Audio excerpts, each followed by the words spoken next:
Une cérémonie a eu lieu à l'université Félix Houphouët-Boigny pour mettre à l'honneur les étudiants en droit.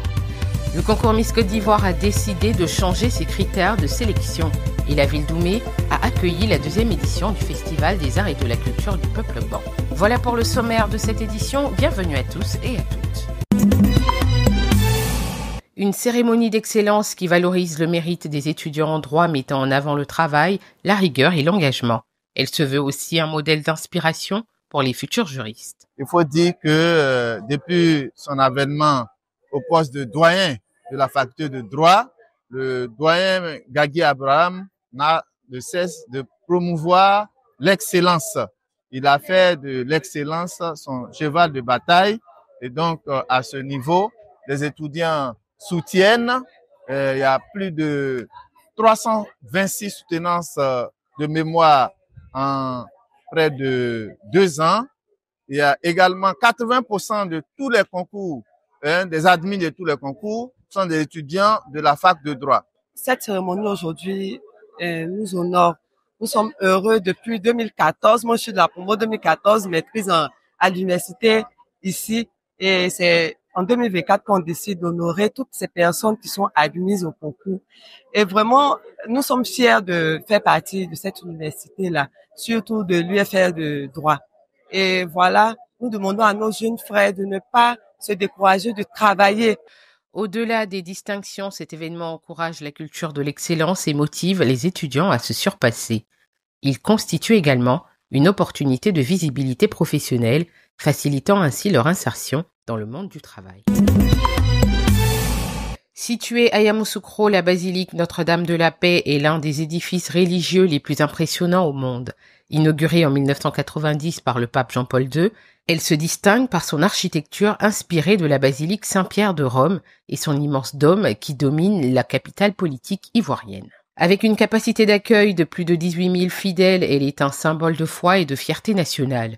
Ses vitraux colorés, son marbre importé et ses vastes jardins en font un site incontournable pour les visiteurs et pèlerins. Aujourd'hui, ça a été pour moi une joie, un plaisir de pouvoir entrer au sein de la basilique et découvrir l'architecture et tout le mystère que renferme cette basilique.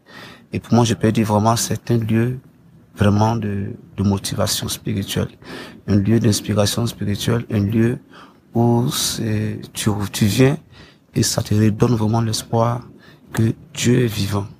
Dieu peut utiliser un être humain et accomplir de grandes œuvres. Une si belle œuvre dans ton pays et puis ne pas venir visiter, je crois que c'est vraiment dommage. Et vraiment, nous avons été satisfaits, particulièrement moi. J'ai vraiment été épatée par tout ce que j'ai vu et tout ce qu'on m'a expliqué. Vraiment, je tire un grand chapeau à notre président de la République, le premier, d'abord, Feu Félix Houphouët-Boigny. Il a vraiment fait un bon travail, un beau travail. Mais vraiment, il faut être là pour vivre. C'est qu'il y a une sensation, il y a plein de trucs à connaître, à comprendre.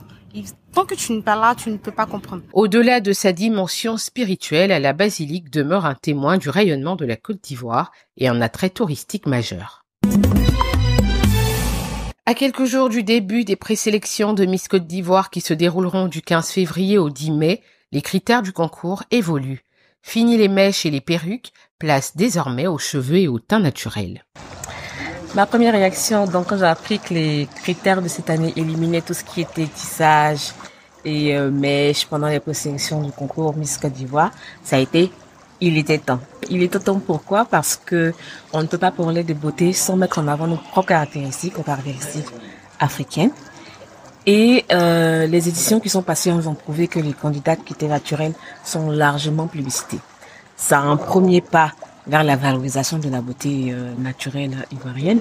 Et je pense que cette année, les présélections vont être les plus suivies et les plus animées. Les organisateurs de Miss Côte d'Ivoire espèrent tout de même attirer les candidates en allégeant d'autres critères comme la taille revue à la baisse ou la limite d'âge revue à la hausse. Elle passe de 25 à 28 ans. Parmi les autres changements notoires, il convient de retenir aussi la réduction des frais d'inscription et l'ouverture du concours aux candidates malheureuses des précédentes éditions qui pourront donc désormais à nouveau postuler.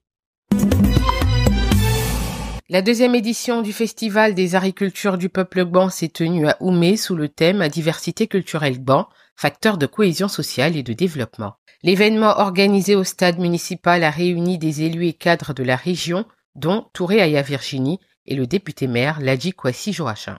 Nadège Woyo, commissaire général du festival, a expliqué l'objectif de cette initiative. C'est une terre qui réunit deux peuples autochtones, le peuple Gban et le peuple Gouro. Et à chaque fois qu'un appel est lancé pour promouvoir la culture d'un peuple autochtone, les populations devraient prendre d'assaut le lieu pour vendre l'image de ce peuple-là à l'extérieur, aux autres peuples de la Côte d'Ivoire, il s'agit de notre culture. Le festival a été marqué par des échanges et des activités culturelles. Plusieurs touristes ont fait le déplacement pour découvrir cette richesse patrimoniale.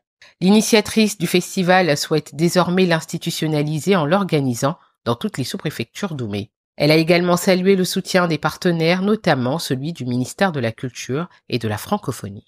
Selon elle, les Gbans sont les premiers habitants de la Côte d'Ivoire et il est essentiel de préserver et partager leurs us et coutumes. C'est la fin de cette édition. Merci de l'avoir suivi. L'information continue sur cette info et sur www.cetinfo.ci.